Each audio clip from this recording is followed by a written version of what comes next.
तो आज हम जानेंगे कि बच्चा पैदा होने के बाद से ही हमने उसकी स्किन की कैसी केयर करनी चाहिए, कि हमने उसकी स्किन की कैसी देखभाल करना चाहिए। क्योंकि आजकल जो है वो मार्केट में बहुत सारे प्रोडक्ट्स अवेलेबल है बच्चे की स्किन के लिए।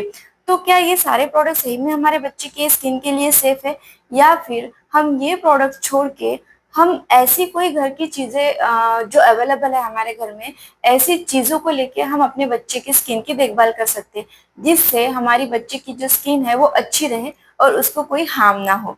तो इसलिए इस वीडियो को बिना स्किप किए पूरा देखिए। नमस्ते।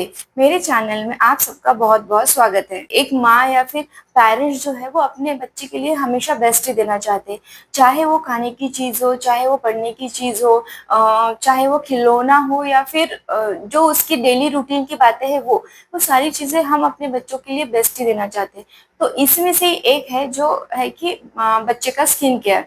सो हम उसके स्किन को अच्छा रखने के लिए जो ढेर सारी चीज़ें अवेलेबल है, तो इसमें से ये है कि हम अपने बच्चे की स्किन को किस तरीके से अच्छे रख सकते हैं, इसके लिए हमें क्या करना चाहिए, ये आज हम जानेंगे। तो सबसे पहले हम बात करते हैं कि हमने पिछले टाइम देखा था कि हमने बच्चे की हमेशा मालिश करनी चाहिए। कम से कम 1 साल तक हमने बच्चे की रोज मालिश करना चाहिए। अब बच्चे की मालिश होने के बाद जो है, अब क्या करना चाहिए? तो ऑब्वियसली बच्चे को नहलाना है। तो सबसे पहला उसमें से पॉइंट है कि पहला पॉइंट है कि बच्चे को नहलाना। अब जो है, हमेशा मालिश करने के बाद ही बच्चे को नहलाना चाहिए, ना कि मालिश के पहले नहलाना चाहिए। जब तक आप बच्चे की मालिश कर रहे हैं, तब तक हमेशा ध्यान रखिए कि मालिश होने के बाद ही बच्चे को नहलाना है। और जब आपने मालिश छोड़ दी है, तब आप बच्चे को दिन भर में कभी भी नहला सकते हैं। दूसरा ये पॉइंट है कि मालिश करने के कितने देर के बाद आपने बच्चे को नहलाना चाहिए। मालिश करने के कम से कम 1 से 2 घंटे के बाद आपने बच्चे को नहलाना चाहिए, ताकि ये जो तेल बच्चे को लगाया गया है उसका अच्छा सा क्या बोल सकते हैं, उसका अच्छा असर बच्चे को मिले। तीसरी बात यह है कि अब नहाने का पानी। ये जो नहाने का पानी है, बच्चे का नहाने का पानी ना बहुत ज्यादा गर्म होना चाहिए और ना ही बहुत ज्यादा ठंडा होना चाहिए। बच्चे का पानी इतना हल्का कुनकुना होना चाहिए जितनी बच्चे की जो स्किन है वो सह सके। अब ये है कि नहाना हो गया, पानी हो गया। अब ये है कि नहाते समय हमने बच्चे को क्या लगाना चाहिए, हमने जो है वो बच्चे को कौन सी सोप इस्तेमाल करनी चाहिए। तो अब ये बात करते हैं, क्योंकि मार्केट में जो है बहुत सारे सोप्स अवेलेबल है जो कि स्पेशली बच्चों के लिए बनाए गए हैं। लेकिन मेरे हिसाब से जो है, मुझे लगता है कि बच्चे की स्किन जो है बहुत ही नाजुक है, तो उसको किसी तरीके की सोप जो है हमने इस्तेमाल नहीं करनी चाहिए, क्योंकि सोप जो है वो हार्श है, बेबी की स्किन जो है वो सेंसिटिव है। तो बेटर है कि हम सोप ना लगाए, क्योंकि सोप लगाने से कभी कभी क्या होता है कि बेबी की जो स्किन है वो ड्राई होती है। तो मैं तो यही कहूंगी कि बच्चे को जो है वो आप सोप ना लगाए। तो आप अब ये कहेंगे कि सोप ना लगाए तो फिर क्या लगाए? जी, हमें कुछ ऐसा लगाना है बच्चे को जिससे बच्चे की स्किन जो है वो अच्छी रहे, उसको कोई भी हार्म ना हो। अब ऐसी चीजें, ये सारी चीजें हमारे घर में ही अवेलेबल है, बस हमें उस पर ध्यान नहीं गया है। तो यही मैं अभी आपको बताने वाली हूँ कि हम अपने बच्चे की स्किन को क्या लगा सकते हैं। तो उसमें सबसे पहला पॉइंट है, आप घर में बना हुआ उपटन बच्चे को लगा सकते हैं।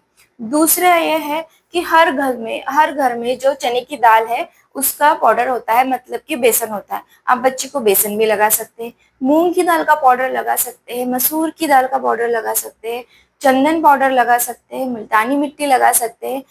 और अगर ये सारी चीजें भी आपके घर में नहीं है या फिर अवेलेबल नहीं है अभी, तो क्या करें?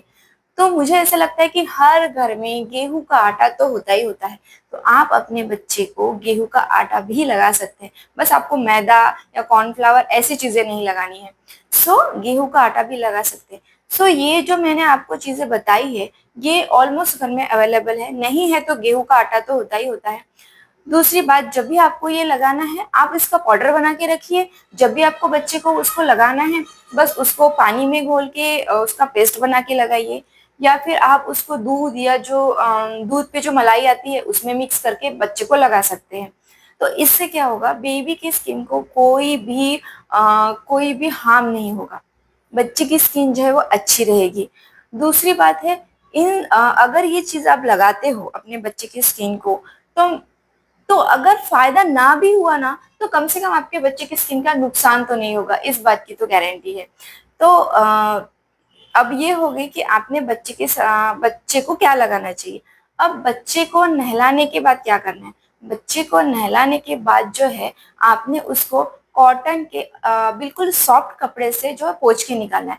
अब जब भी आपको बच्चे को पोंछना है, तो बिल्कुल हल्के हाथों से उसको ऐसे ऐसे पोंछना है, ना कि ऐसे ऐसे बच्चे को रगड़ना है। बच्चे की स्किन सॉफ्ट है, ऐसा नहीं कर सकते, उसको जो है वो हार्म होगा, रेडनेस आ जाएगा। तो बच्चे को बिल्कुल धीरे धीरे हल्के हाथों से जो है आपको पोंछना है। इसके बाद जो है, आपको बच्चे को कपड़े पहनाने हैं। तो अब जो बच्चे के जो कपड़े हैं, वो बिल्कुल सॉफ्ट होने चाहिए। एक तो वो कॉटन के कपड़े होने चाहिए, या फिर उसके सिल्क के कपड़े होने चाहिए। कपड़े जो है बहुत टाइट नहीं होने चाहिए, जो बच्चे के थोड़े से ढीले कपड़े होने चाहिए, ताकि बच्चे की स्किन को जो है वो हवा भी लगती रहे।